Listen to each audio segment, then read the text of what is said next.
In December 1914, World War I was supposed to be unstoppable. Millions of soldiers were locked in trenches across Europe. Orders were clear. The enemy was the enemy. No exceptions.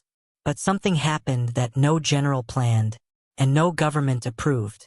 On Christmas Eve, along the Western Front, British and German soldiers were separated by only a few dozen meters of muddy no-man's land. They had been shooting at each other for months. That night, British soldiers began to hear something strange drifting across the darkness. Singing. German soldiers were singing Christmas carols. At first, the British thought it was a trick. Then they heard the words clearly. Silent night. And without orders, without permission, they answered back. Someone held up a sign. Another soldier raised his hands to show he was unarmed. Slowly, unbelievably, men climbed out of their trenches. No gunfire, no shouting, just cautious footsteps in the mud.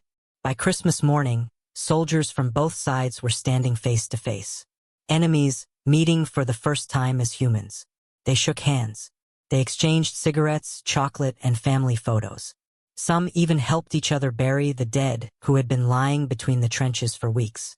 And then something even more unbelievable happened. They played football. No referee, no uniforms, no score that mattered. Just men who, for one day, refused to hate. This was not an isolated moment. Similar truces happened along many parts of the front. Officers tried to stop it. Some were furious, because what happened that day was dangerous, not militarily but psychologically. Once you see the enemy laugh, once you hear him talk about his home, it becomes harder to shoot him the next day. High Command understood this very clearly. After Christmas 1914, strict orders were given. No more fraternization, no more pauses. Artillery bombardments were scheduled during holidays to make sure silence never returned. The war continued for 4 more years. Millions died.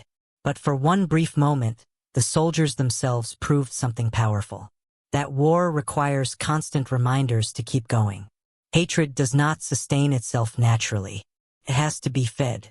The Christmas Truce didn't end World War I, but it revealed something uncomfortable. The people fighting the war were not the ones who wanted it the most. Sometimes the most radical act in war is not violence, but humanity. And for one day in 1914, without treaties, without negotiations, and without flags, the war stopped, because the soldiers decided it should.